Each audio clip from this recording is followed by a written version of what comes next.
அஸ்ஸலாமு அலைக்கும். Welcome to taste of Chennai. இன்னைக்கு வந்து ரொம்ப டிஃப்ரெண்ட் அண்ட் டேஸ்டியான ஒரு மலேசியன் டிஷ் தான் பார்க்க போகிறோம். இதுக்கு பேர் வந்து குவே லாப்பிஸ்ன்னு சொல்லுவாங்க.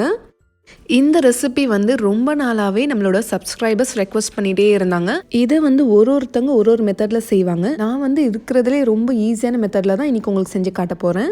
வீட்டில் இருக்கிற இன்க்ரீடியன்ஸ் வச்சு தான் நம்ம இன்றைக்கி செய்ய போகிறோம். ஃபஸ்ட்டு ஸ்டெப் வந்து சுகர் சிரப் ரெடி பண்ணிக்கலாம். 100 கிராம் அளவுக்கு சுகர் எடுத்திருக்கேன். அதாவது ஒரு 1/2 கப் சுகர். 1 கப் தண்ணி ஊற்றிக்கோங்க. 2 ரம்ப இலை சேர்க்குறேன். ரம்ப இலை இல்லைன்னா நீங்கள் ஸ்கிப் பண்ணிடலாம். இது யூஏயில் வந்து உங்களுக்கு லூலுவில் கூட சம்டைம்ஸ் கிடைக்குது. இது இல்லைன்னா நீங்கள் ரோஸ் எசன்ஸ் கூட சேர்த்துக்கலாம். இப்போது இது நல்லா கொதிக்கட்டும். சர்க்கரைலாம் நல்லா கரைஞ்சி ரம்ப இலையோட ஃப்ளேவர்லாம் நல்லா இறங்குற வரைக்கும் இதை நல்லா கொதிக்க விடுங்க.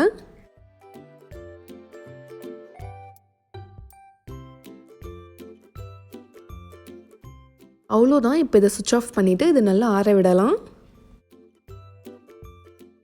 இப்போ பவுலில் 1 கப் அளவுக்கு அரிசி மாவு எடுத்திருக்கேன். கடையில் வாங்குகிற மாவு தான். சில பேர் வந்து பச்சை அரிசியை தண்ணியில் ஊற வச்சு மிக்சியில் அரைச்சி போடுவாங்க. அந்த மாதிரி செய்கிறதா இருந்தாலும் செய்யலாம். நான் ஈஸியான மெத்தடில் தான் உங்களுக்கு செஞ்சு காட்டுறேன். 1 கப் அரிசி மாவுனா 3/4 கப் அளவுக்கு மைதா மாவு எடுத்துக்கோங்க. அப்புறம் ஒரே ஒரு டேபிள் ஸ்பூன் கார்ன்ஃப்ளவர்,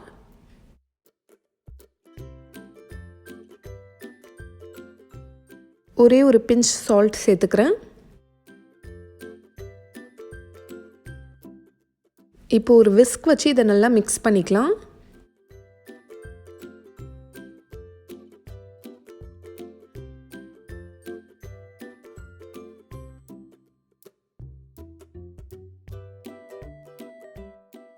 இப்போது ஒரு 250 ml அளவுக்கு நல்ல திக்கான தேங்காய் பால் ஊற்றுறேன்.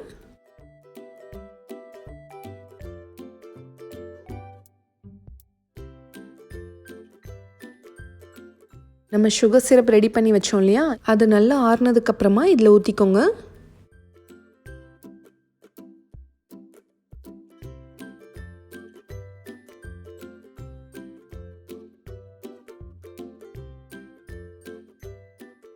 இப்போது விஸ்க் யூஸ் பண்ணி இதை நல்லா மிக்ஸ் பண்ணிக்கோங்க. ரொம்ப கட்டியாக இருந்தால் கொஞ்சமாக தண்ணி ஊற்றி இதை நல்லா மிக்ஸ் பண்ணிகிட்டே வாங்க. லம்ஸே இல்லாமல் இதை நல்லா மிக்ஸ் பண்ணிக்கணும்.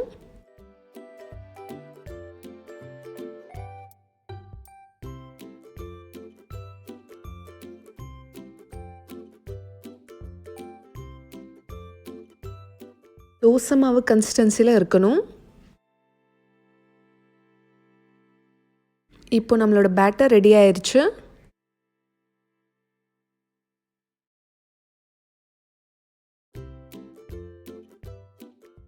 இப்போ இந்த பேட்டரில் நம்ம என்ன பண்ண போகிறோன்னா, 4 பிரித்து இதில் 4 கலர் நம்ம சேர்க்க போகிறோம்.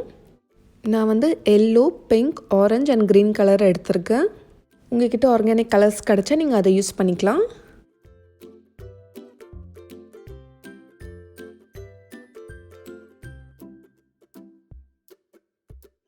பிங்க் கலருக்கு வந்து ரோஸ் மில்க் எசன்ஸ் தான் யூஸ் பண்ணியிருக்கேன்.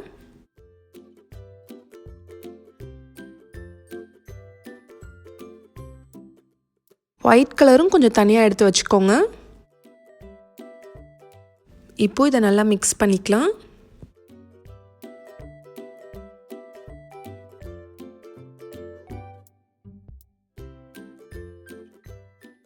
நேச்சுரல் ஃபுட் கலர் வந்து லூலுலே கிடைக்குது. பிராண்ட் நேம் வந்து ஸ்மெகான் போட்டிருக்கோம். நான் ஆல்ரெடி என்னோட வீடியோஸில் உங்களுக்கு காட்டியிருக்கேன்.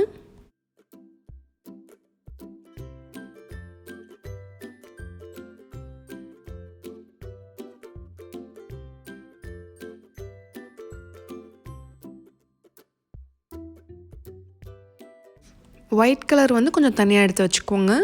இப்போ இதை ஒரு லேயராக நம்ம ஸ்டீம் பண்ண வேண்டியது தான். இட்லி பாத்திரத்தில் கீழே தண்ணி வச்சுட்டு ஒரு ஸ்டாண்ட் வச்சுட்டு மேலே அந்த மாதிரி ஒரு சின்ன புட்டிங் மோல்டு வச்சுருக்கேன். இதில் கொஞ்சமாக நெய் தடவை இருக்கேன். இப்போ ஃபஸ்ட்டு லேயர் ஒயிட் கலர் நம்ம ஊற்றிக்கலாம்.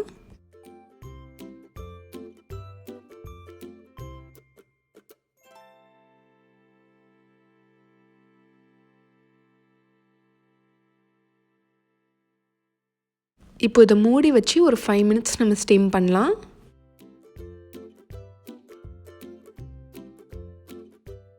இப்போ 5 மினிட்ஸ்க்கு அப்புறம் நான் ஓப்பன் பண்ணுறேன்.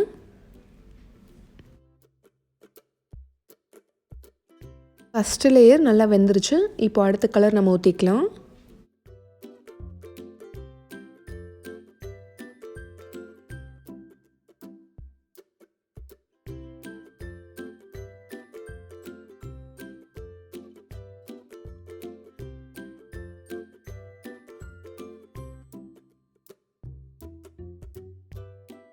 திரும்ப அதே மாதிரி தான் திரும்ப இதை மூடி வச்சு ஒரு 5 மினிட்ஸ்க்கு ஸ்டீம் பண்ணலாம்.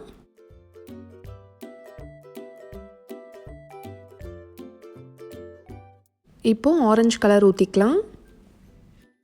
நான் வந்து ஜஸ்ட் ஒரு 5 லேயர்ஸில் தான் செய்கிறேன். உங்களுக்கு எத்தனை லேயர் வேணாலும் நீங்கள் செஞ்சுக்கலாம். சில பேர் வந்து 9 லேயர்ஸில் கூட செய்வாங்க.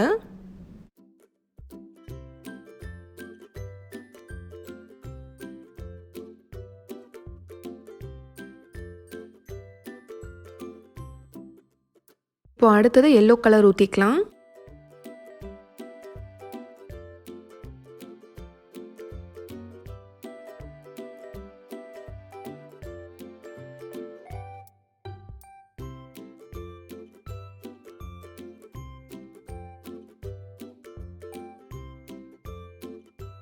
இது வேகிற டைம் வந்து 4 to 5 மினிட்ஸ் தான், சீக்கிரமாகவே வெந்துடும். இப்போ ஃபைனலாக பிங்க் கலர் சேர்த்துக்க போகிறோம். இந்த டாப்பில் போடுற லேயர் தான் நம்மளுக்கு வந்து மேலே தெரியும். ஸோ உங்களுக்கு எந்த கலர் ரொம்ப பிடிக்குமோ அது வந்து டாப் லேயராக ஊற்றிக்கோங்க. இந்த ரெசிபி பார்க்க தான் நிறைய வேலை இருக்கிற மாதிரி தெரியும், பட் ரொம்ப ஈஸியான ரெசிபி தான்.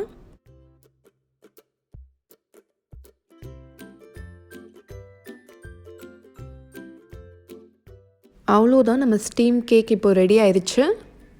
இப்போ இது கொஞ்சம் நல்லா ஆறட்டும், அதுக்கப்புறம் கட் பண்ணிக்கலாம்.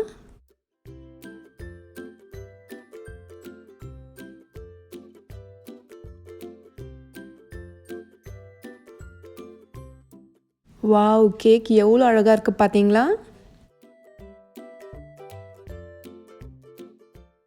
இப்போ ரொம்ப ரொம்ப டேஸ்டியான குவே லாப்பிஸ் ரெடி ஆயிடுச்சு. இந்த லேஸ் தான் லாப்பிஸ்ன்னு சொல்லுவாங்க. இப்போ இதை கட் பண்ணி சர்வ் பண்ண வேண்டியது தான்.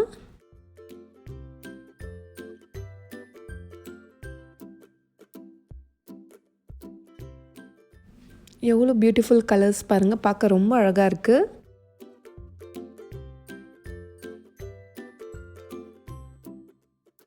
டேஸ்ட் வந்து ரொம்ப டிஃப்ரெண்ட்டாக ரொம்ப சூப்பராக இருக்கும்.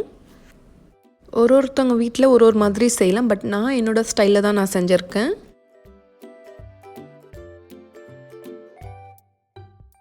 இந்த டிஃப்ரெண்ட்டான ரெசிபியை நீங்களும் உங்கள் வீட்டில் செஞ்சு எல்லாரையுமே அசத்துங்க. கண்டிப்பாக குட்டீஸ்லாம் ரொம்ப விரும்பி சாப்பிடுவாங்க. இந்த ரெசிபி உங்கள் எல்லாருக்குமே ரொம்ப பிடிச்சிருக்கும்னு நம்புகிறேன். பிடிச்சிருந்தால் லைக் பண்ணுங்கள், உங்களோட ஃப்ரெண்ட்ஸ் அண்ட் ஃபேமிலிக்கும் ஷேர் பண்ணிக்கோங்க.